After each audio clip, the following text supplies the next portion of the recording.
Hey everyone, it's Derek Bros of the Conscious Resistance Network, and I am here in the UK walking the streets, and I ran into this guy, Mr. Hey. James Corbett. Wow, imagine that in the flesh. In the flesh, in the UK. We're at the Better Way conference. We're both doing panels, we're doing talks. There's a lot of interesting conversations, transhumanism, AI, climate change, all kinds of stuff that both of our work has covered. And I'm excited for this conversation, even though we're not sure where it's going to go, because it's been 3.5 years since the first time we met in person. Right. And since our last interview, I'll put the link below, which we spoke in February 2020. And so much has happened since then. And I remember even in that conversation, we were sort of like, hey, you heard about this coronavirus thing happening in China? We were sort of guessing at what might be coming. I think in some cases we sort of anticipated what was coming. What has changed for you in your personal life, James? Let's step out of the work. Everybody knows what you've been up to, but how has COVID 1984 and everything we've witnessed changed, if it has, changed your life, your family's life, anything like that? Of course, as people know, there were no lockdowns in Japan. There were no mandates per se, but it was the horizontal pressure of everyone. Okay, now everyone puts on their mask and everyone takes the jab and what have you.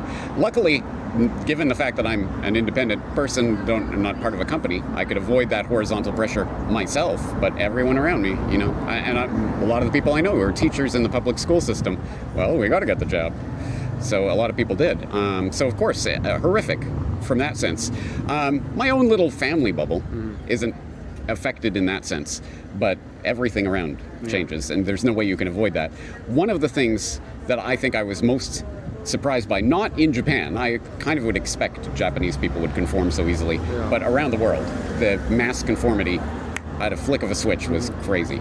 Yeah, and that's in the US. We're here in the UK. There were some major protests at different points in London and elsewhere, but still the minority of the rest of the people. And in the US, it was hard to muster up. I think the only big protest happened in LA and New York a year and a half into it. So definitely seemed like most people went along with it.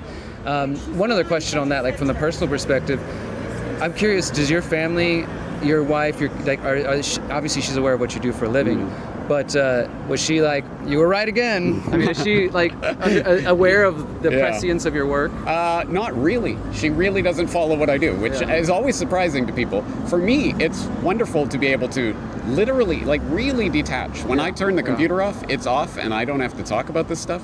But, like everyone else, it's the constant indoctrination and propaganda and what have you. And like everyone else, with members of my family or friends, I have to negotiate each relationship in terms of, well, okay, this is what I believe, this is where I stand, I'm non-negotiable on this, where are you?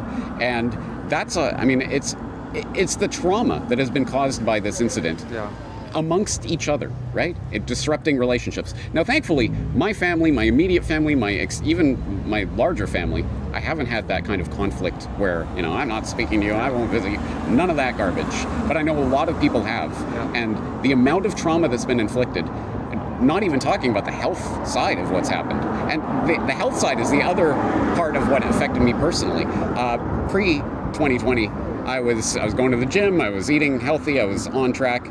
I was getting ready to do my next documentary. Then everything goes to hell. And the gym, you're not getting in here without a mask. Well, okay, I guess I'm not working out here anymore.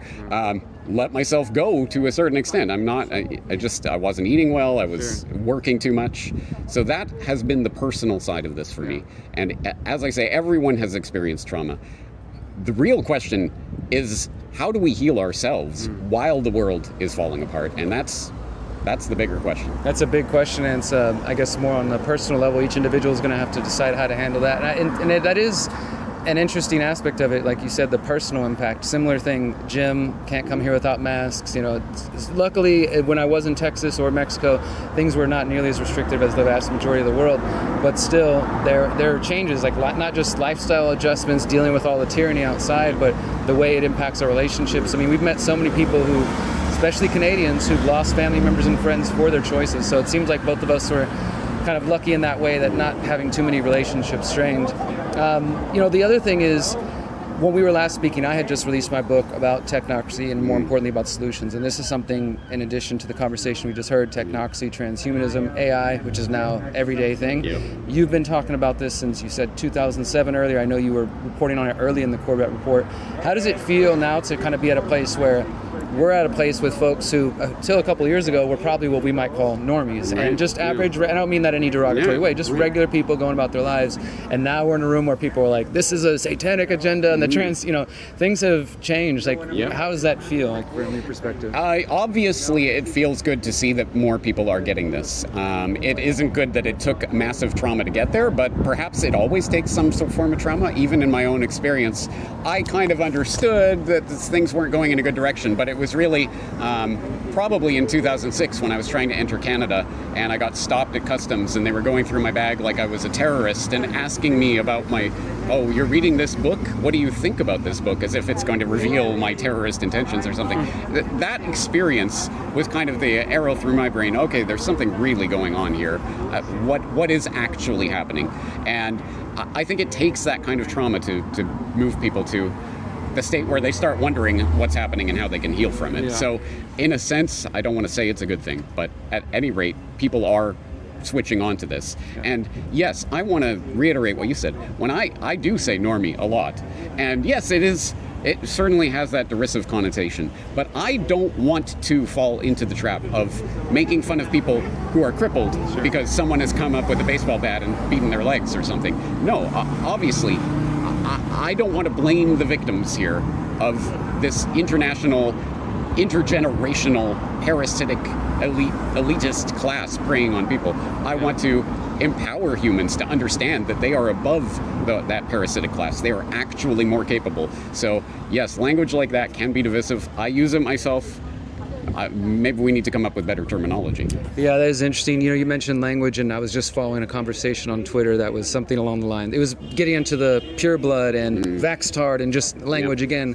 And I commented on there that, for one, pure blood sure sounds like a lot of eugenics terminology to me. But also, the vaxtard things they're like, for me and my goal, and I believe yours as well, is to reach as many people as possible. And those are often people that maybe we are like, what is wrong with these people? But we still have compassion, or we hope to have compassion towards them. Can you speak to that, just the importance of us not becoming black-pilled or so? I guess I think there's a tendency to, like, we're coming to these events, we're the enlightened ones, right? And all these sheep outside, like, how do we be careful not to fall into that trap?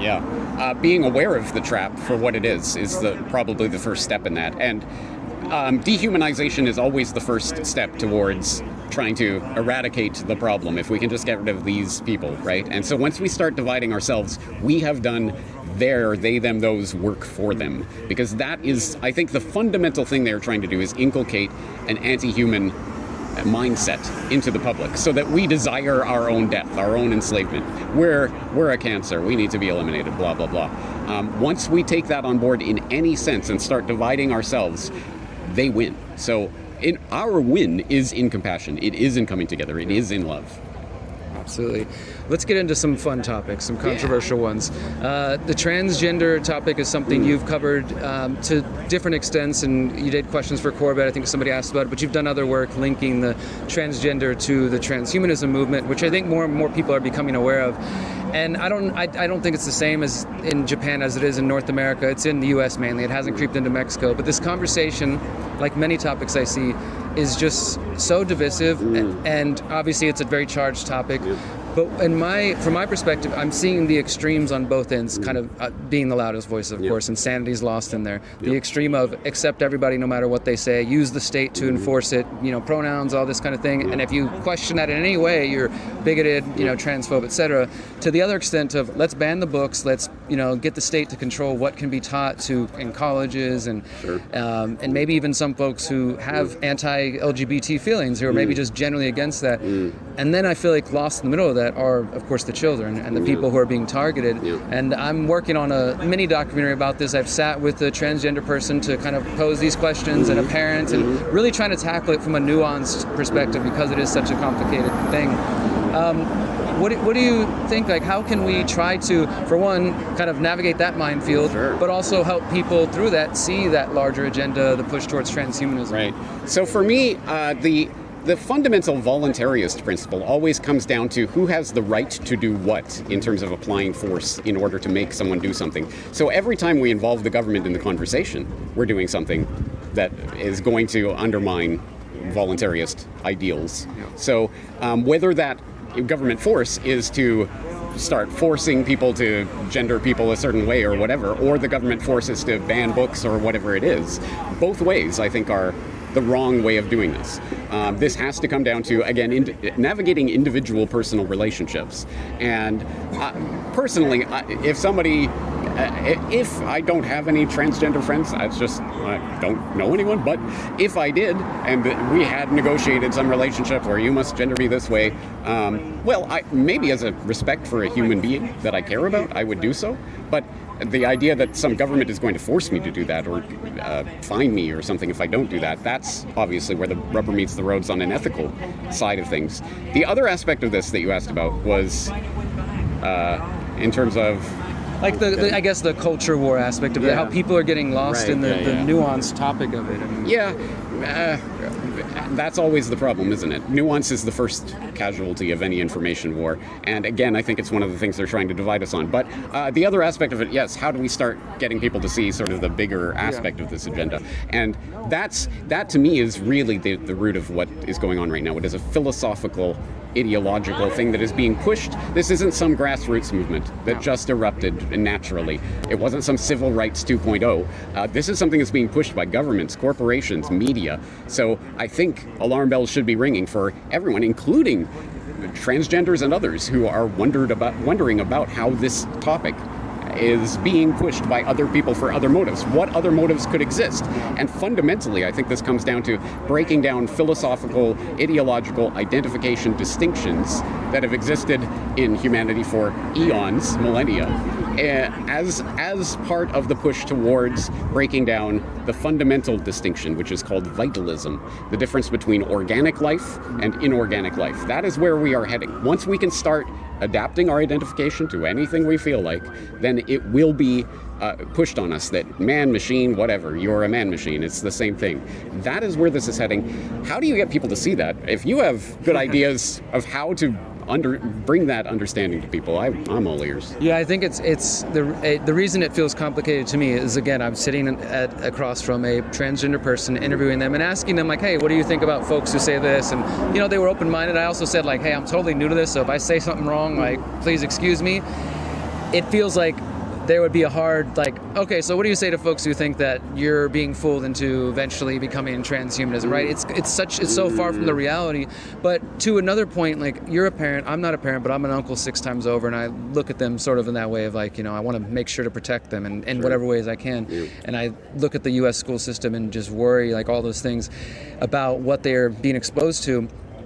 It seems like the state, and this, as volunteers, we know this, the state wants to get in between the relationship between parents and families. Like, they want to try to control the minds. And we're seeing that even more now. So with really scary things of gonna give you information, we won't tell your parents, we'll call you this thing, we'll give you access to this. Like, it's gotten to a very dangerous point, right? And so there are some people, even voluntarists I'm now seeing, who are saying, this is a different thing, like, and I think Samuel Konkin warned about this, that, like, when you stray from libertarian means to ends, like, you're going to get somewhere different. You might think, oh, this is extreme though, so we need to take a non-libertarian stance and say the state should do something.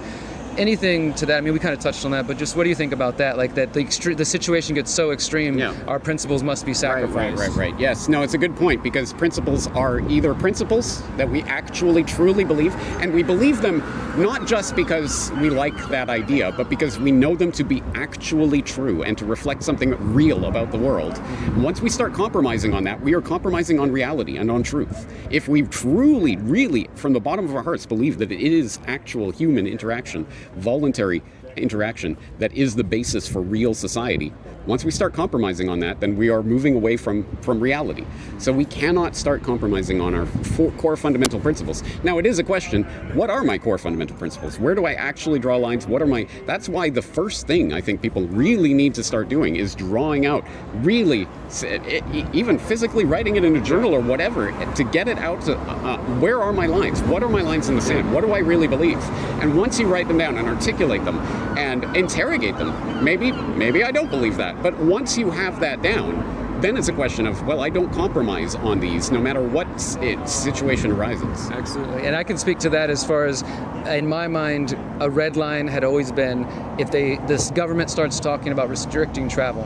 And when I left the U.S., I'd already planned to move to Mexico and get land. But when the whole nonsense was starting, the toilet paper was disappearing, you had the government and the U.S. starting to check license plates leaving New York to Rhode Island. I was like, okay, that's not a good sign. And then Trump starting talking about we might potentially restrict interstate travel. We packed the vehicle and headed to Mexico the next day because I knew that for me, even if the cage is the size of Texas, it's still a cage. And you know, the other thing I think as far as principles, yes, what you said, James, guys, if you don't know your principles, if you don't even know what that means, do interrogate that. I feel like part of the issue is that people like ourselves who've come from a volunteerist background know what that means and know what we believe in, and others who have woken up the last couple of years, they might be former Democrats, progressives, left-wingers, or they're conservatives, but they don't necessarily have a principle foundation. Like, so they haven't they haven't heard of volunteerism, and so I see that. That's why some of this community is reacting like, yes, more government's the answer. They'll fix it because they don't really have the background understanding of that. How can we help our audience understand the importance of volunteerism? I mean, you've done content over the years, but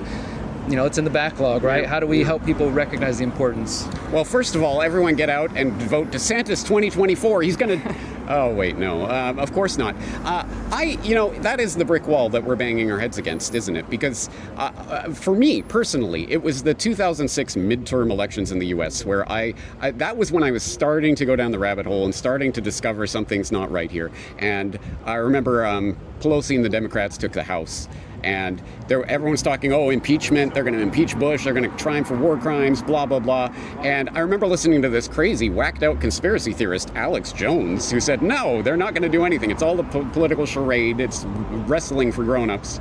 They're not going to do anything. And so I thought, here's an empirical test. Either, as I kind of thought, maybe they're going to do something. They're going to do something. And literally the first thing Pelosi came in, Speaker of the House, impeachment's off the table. We're not going to do that. We're going to move forward, blah, blah, blah. Oh, okay. I guess my political landscape, my map that I've been using all these years is wrong. What do I do now? Okay, so I reoriented myself. It took me a few years to get towards voluntarist principles and realizing that the whole governmental system, the idea, is fundamentally flawed. But once I got there, there's my principles. And from there, it's a question of articulating that to others. I think, again, like the trauma, everyone needs I won't say everyone needs the trauma, but trauma can help people learn to reality. I think political trauma can help people learn the reality of the political savior coming from on high. And the frustrating thing is watching it happen every single cycle. Don't worry, guys. It's all taken care of. Ron Paul's going to save the universe. 2012, end of the campaign. He wraps it up with the flag behind him, Republican, I can, whatever. He had this flag up and he was promoting, he put his endorsement on Romney, all of that. He denied 9/11 truth, all of that stuff. But, we can forgive that, right? Because he was mostly good on most of the things. Okay, fair enough. Ron Paul did a lot of good work in terms of spreading real messages. He woke up a lot of people. But as a political savior, no. And then, of course, Trump and all of that nonsense that we had to put up with for years of people telling us, you don't get it, James. He's going to do it. If only he was right. Yeah. If only he was in power during the scamdemic. Oh, wait. Yeah. So I like to think more people get shaken out every cycle. I think so. But more statists are being indoctrinated every single day through the public indoctrination system. Little push and little give. Yeah. So, and to that point, so you've interviewed Robert F. Kennedy Jr. prior to the presidential campaign announcement. I mean, would you put that in the same category of what we just discussed? Yeah, I would. I like a Ron Paul. He can have a great message on certain subjects, maybe not certain others. Climate, where is he on climate these days? That kind of thing. Sure, but on terms of the biosecurity and the scamdemic and all of that, great. I hope he gets some time to put that message out in front of the public.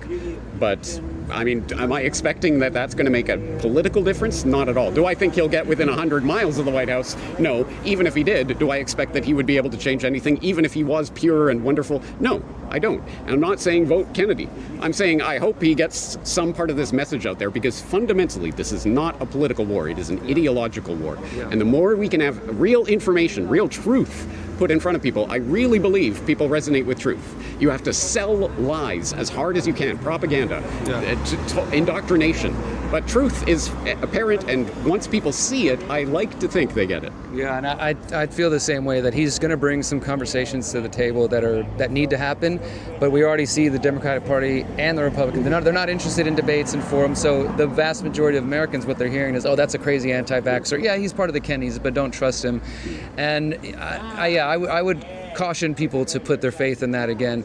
I mean, Ron Paul played a role. He woke up a lot of people who are now doing great things. But even now looking back, I have to question and wonder, like, wow, was that causing more people to put more faith in the system every time, right? And especially now RFK is running the Democratic Party. So there might be people who now think, okay, maybe I will be Democrat one more cycle, one more round, and it continues. Well, on another topic that I know that the rabid online audience wants to hear your perspective on, the virus question, which I've asked as many people as I can about this, not necessarily because I feel like I have a stake in the matter so much as I don't really know what to make of the topic in terms of putting the evidence and that discussion aside. I want to speak for a moment about like the community around that. And I mean, I know you see it in your comments and on videos and online, like this sort of, there's lists of people like you and I, oh, they won't touch the virus question. It's become this kind of like, you're either with us or against us.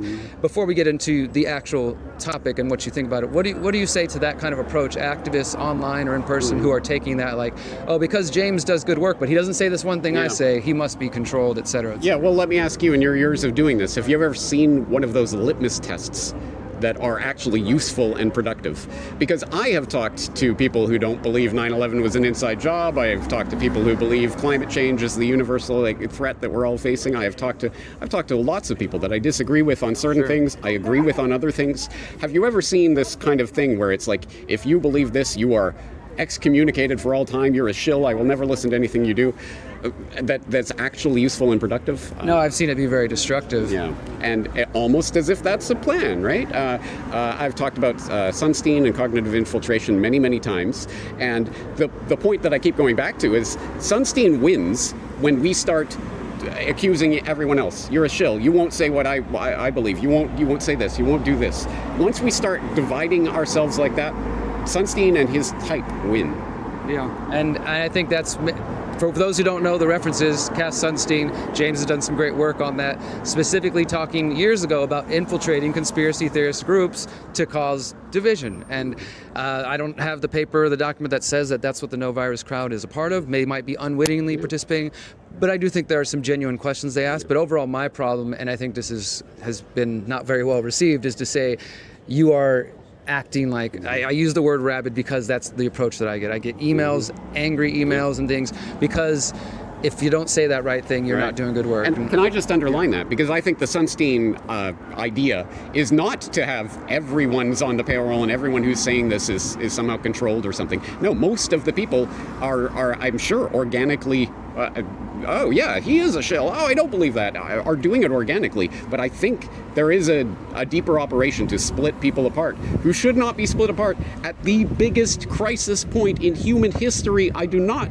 say that lightly. We are here in the crisis point of the explosion of the past few years, and suddenly the people who are in this crater with us are going, yeah, you get out of my crater, you're a horrible person. It's ridiculous. So I'll take their side for a moment. I think they would probably offer, because this is what I've heard, well, because the no virus question is the, like solving that will make the whole house of cards crumble. I don't agree with that. I mean, I'll say before you propose is now we've seen climate change as another part of the narrative, and these folks I think are really exclusively focused on it. If we just get the world to see there's no virus or that it hasn't been isolated, which are legitimate questions, then the whole house of cards will crumble. And I think they're missing that these people will use alien invasions, terrorism, communism, climate change, anything. So it's not just, if they don't need the pandemic card, if they they can jump to something else. I'll go deeper than that, because, oh God, I wish there was someone asking me this question who was in that camp so that I could ask them this, but you will stand in and you will answer this question.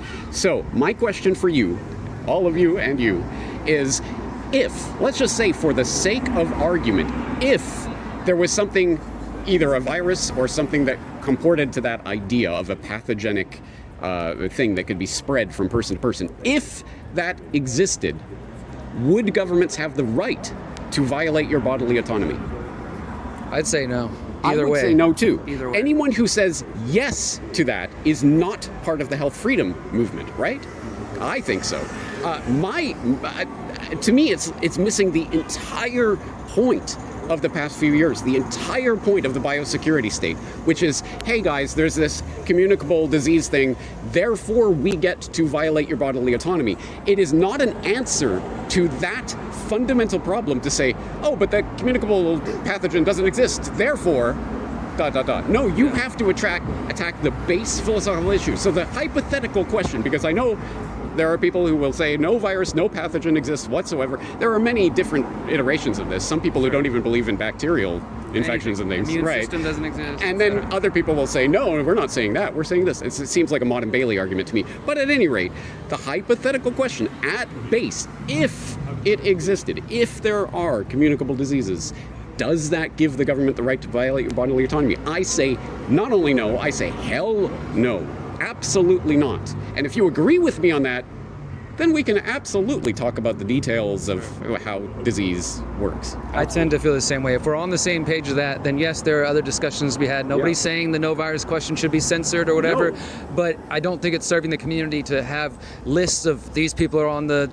And the other thing is, it's sort of, that us versus them is so black and white that because if you don't interview this person or if you don't ask this question, then you must endorse germ theory and everything else that goes. There's no kind of room for kind of, maybe there's some gray area. Because I think I've heard you say this before, and I've always felt this. Germ theory and terrain theory are not incompatible. Yeah. They go together because, yes, if you have a healthy immune system, that will, and how do you get a healthy immune system? By nutrition, by sunlight, by all of the things that terrain theorists will talk about. Absolutely. You have to have a healthy terrain, and then whatever pathogens are going to do whatever they do are not going to affect you in the same way, right? So that's... Well, one other question on that. Have you happened to come across the work of Christine Massey, the one, she's filed the FOIA request from different governments around the world. I haven't looked at every request. I have a feeling that there could probably be other reasons why they're coming back saying we don't have the, I mean, because if anybody's ever filed open records requests with government, even if you say the exact things you're looking for and you do it perfectly clear, sometimes they can come back and say they don't have stuff they do have, and you file it a different way with different words, and you might get it. So I feel like they're, I don't know, but what have you come across that idea that there's no governments who are, they're claiming they have no responsive documents? I can't speak to Massey in particular and what she's done, but I do know of the idea of this, and all I can say is I put in a FOIA request for the government to tell me that it isolated terrain, and they didn't have anything. Therefore, terrain theory doesn't exist. I don't know what to say. No, this is not. So are we really going to take as our standard what the government says or doesn't say, or they say they don't have anything on this, therefore it doesn't? I don't think that's the right. That backs up my theory now. I don't think that's quite the bottom line smoking gun at any rate. Okay. All right. Well. And let's end then with I think the bigger picture, and you touched on it a moment ago, which is the biosecurity state. And you, as soon as COVID started, you did some great documentaries and podcasts trying to paint that picture for people of where this is really going. And I think it's become more clear. We now have people, again, talking about digital identities and passports and social credit scores when there were really nobody talking about that other than a handful of people 5 years ago, 6 years, you're one of those people. Now we're at a point where people recognize this stuff's on the horizon. People are concerned about AI, concerned about transhumanism, concerned about the pandemic treaty and what's going to happen and all that stuff. What would you offer to anybody listening are some next steps they could take to prepare? I mean, mentally, physically, spiritually, whatever you want to take it. Yeah, well, again, it would depend on your particular situation and the million variables. But something that Tim Kilkenny said when he was interviewing me on Revelations Radio News last year, he said, the best way we can fight back, if everything they are doing right now is about trying to make you sick, and I think we can all agree on that, all of the isolation, quarantining, masking, all of this stuff makes us sicker, obviously, and is obviously not about public health. Well, what they are trying to make us sick in order to the self-fulfilling prophecy of the scamdemic. You're going to get sick, and then everyone gets sick. Hey, look at that. What we can do to counteract that is to be healthy as much as possible in our own personal. So yes, absolutely, and that was the big kick in the butt for me as I'm sitting there. Yeah, I'm working crazily on all these documentaries and stuff, trying to get this information out and letting my own body go to shit. Oh, can I say that? So yeah, absolutely. Yes, we have to take our responsibility for our own health first and foremost, our family, and then we can start hopefully spreading that out to others by being the change. I know you've heard it before, but that is such an important part of this. Yeah, just leading by example, and I think that just in your personal anecdote of like missing out on the gym, like you said, that is exactly what they wanted. Any potentially good habits you had, whether that's relationships, friends, just social interaction, sunlight, all that stuff, out the window. Get a depleted human being, inject them all that fun stuff. So maybe the challenge is June 2023, Get James Back in the Gym challenge.